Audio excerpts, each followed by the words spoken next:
Hi everyone, thank you for joining us again on day 3 of this fourth week of looking at the Bible stories about the resurrection.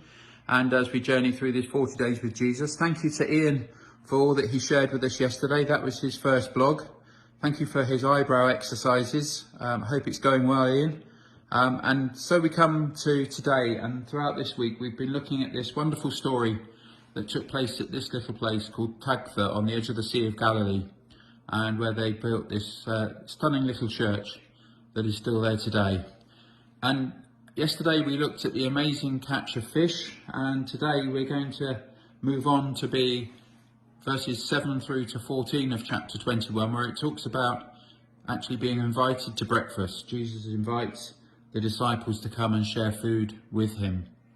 And it's quite unusual, really, that both in this story and, if you remember, in the story of Emmaus, in the breaking of bread, that Jesus is recognised, whether it be by the way he uttered the thanksgiving prayer, whether it be the mannerisms he used to break the bread, however it was, he was recognised there. And today, in our story, there's something wonderful about how Jesus is recognised by the disciples, where they didn't need to ask who it was. They knew who he was by the way he shared breakfast with them.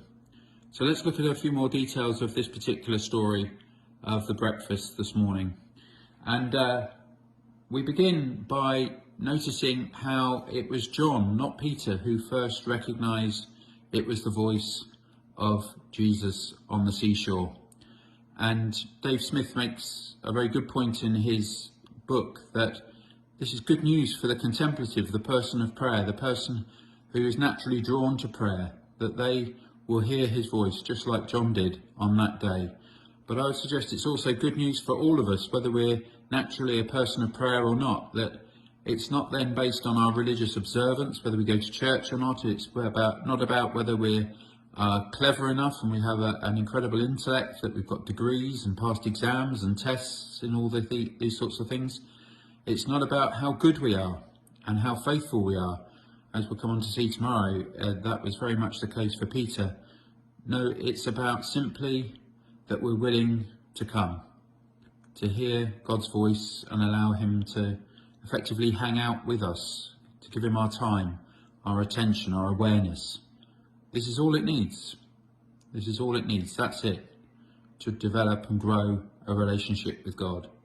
That we just let him into our lives, and for that to have time and space and enabling it to grow.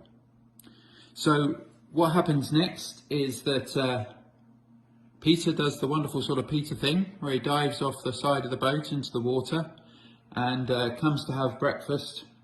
And of course there's this incredible bit about the number of fish. Why were there 153?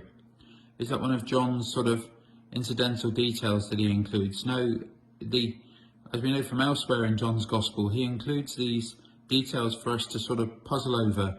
And what people have found is, over the years, that they reckon there was something like 153 nations known in the Roman world at the time. In other words, this message of invitation to the breakfast is actually for everyone, not just for those who go to church, but indeed for the whole world. And we move on as Jesus then invites all the disciples to breakfast and to share in the breaking of bread and in the fish. But notice he also invites Peter to go and bring in the fish and to bring them to breakfast.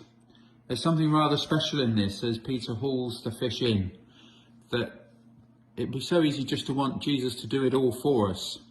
But actually, he invites us to be partners in this new kingdom, this new vision and mission that he has for the well-being of the world. And I love him for that, because on the one hand, sometimes we can think we need to do it all on our own. We've got to work ever so hard, doing the very best we can, and that's good, that's great. But we can't earn this grace, however hard we work. On the other side, falling off the tightrope, the other side, it can be that we think, oh, well, we just put our feet up. Other people or God or whoever will do it all for us. No, that's not the way either. The way is to work in partnership with God and to see everything as grace. And when we do that, well, incredible things can begin to happen, not just for those around us, but indeed within us, as it did, and we'll discover more about tomorrow with Peter. So we're going to close today with a little prayer. This is the prayer that Dave Smith includes in his book, and I think is a lovely way to finish today and this wonderful breakfast that is actually available for everyone, that everyone can have this relationship with God, simply because we want to allow ourselves to be welcomed at the breakfast.